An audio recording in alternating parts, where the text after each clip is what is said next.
Indian railway जो दुनिया का चौथा सबसे बड़ा रेलवे नेटवर्क है, जिसके अंडर 13 लाख से भी ज्यादा एम्प्लॉई वर्क करते हैं और इसके पास गतिमान एक्सप्रेस, वंदे भारत तथा तेजस जैसे हाई स्पीड वाली ट्रेन है। फिर भी हमें स्टेशनों पर ये आवाज जरूर सुनाई देती है।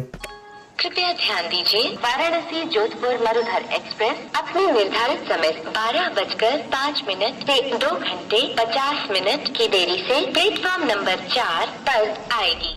हमारा सवाल ये है कि इंडिया में गतिमान एक्सप्रेस, वंदे भारत और तेजस जैसे हाई स्पीड ट्रेन होने के बावजूद भी इंडियन ट्रेन इतना स्लो क्यों चलती है और हमेशा लेट ही क्यों हो जाती है। आज के इस वीडियो में हम सब कुछ जानने वाले हैं। दोस्तों, स्पीड के मामले में Indian train Japan, China, France और जर्मनी जैसे देशों के मुकाबले बहुत पीछे है, क्योंकि वहां पर ट्रेन 300 किलोमीटर पर आवर से ज्यादा की स्पीड से चल सकती है। कहने के लिए इंडिया में कुछ ट्रेनों की top speed 180 kilometre per hour है, लेकिन पटरी पर ये ट्रेन 100 या 120 की भी स्पीड नहीं पकड़ पाती है। आगरा से दिल्ली की डिस्टेंस 242 किलोमीटर है, जिसे चाइना की फास्टेस्ट ट्रेन शंघाई मैगलेव सिर्फ 30 मिनट में तय कर सकती है, जबकि हमारे देश की फास्टेस्ट ट्रेन गतिमान एक्सप्रेस उसी दूरी को तय करने में लगभग 1 घंटे 40 मिनट तक का समय लगा सकती है। दोस्तों, अब आप इसी से ही अंदाजा लगा सकते हैं कि स्पीड के मामले में हमारा देश कितना पीछे चल रहा है। चलिए दोस्तों, मैं आपको बताता हूँ भारत में ट्रेन लेट होने के कुछ genuine reason. Number 1, heavy congestion on tracks.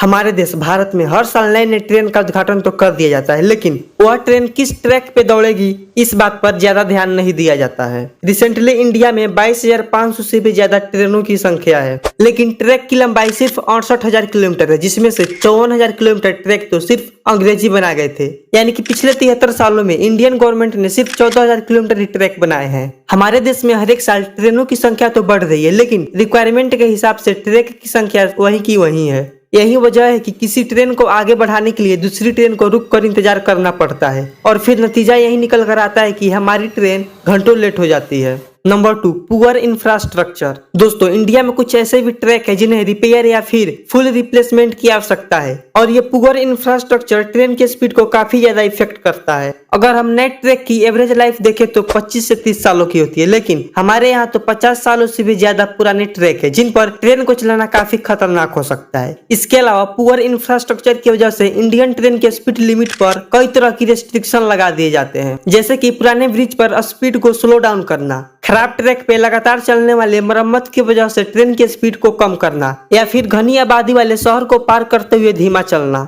इन सभी रुकावटों की वजह से हमारी ट्रेन कभी भी एक्चुअल टाइमिंग पर नहीं चल पाती है। Number 3, dirty politics. दोस्तों, हमारे देश के नेताओं की एक आइडियोलॉजी बनी रहती है कि अगले चुनाव में भारी वोटों के साथ विजयी होकर पुनः सत्ता में आना है। ऐसे ही गलत विचारधारा के कारण उन्हें जो 4 से 5 साल का समय मिलता है उसमें वे सिर्फ उन कामों को करने की कोशिश करते हैं जो लोगों को आमतौर पर स्पष्ट रूप से दिखाई दे, जिसमें सबसे पहला है बहुत सारे ट्रेन को लॉन्च करना। अगर देखा जाए तो हमें सबसे ज्यादा जरूरत नए ट्रैक को बिछाना तथा बिछे हुए ट्रैक को अपग्रेड करना है, जो कि लगभग 14 से 15 वर्षों का समय ले सकता है, जिसके वजह से कोई भी नेता इस काम में ज्यादा इंटरेस्ट नहीं रखते हैं। तभी तो जितना ट्रैक अंग्रेज बिछा गए थे उसमें हमारी सरकार केवल 14,000 किलोमीटर ही जोड़ पाई है। इस डर्टी पॉलिटिक्स के बारे में मुझे आपकी भी राय जानना है और यह वीडियो आपको जरा सा भी इंफॉर्मेटिव लगे तो एक लाइक और शेयर कर देना एंड चैनल पे नए विजिट किए हो तो सब्सक्राइब कर देना। Number 4, unhealthy competition. दोस्तों, इस पॉइंट को सुनकर आप भी सोच रहे होंगे कि इंडियन रेल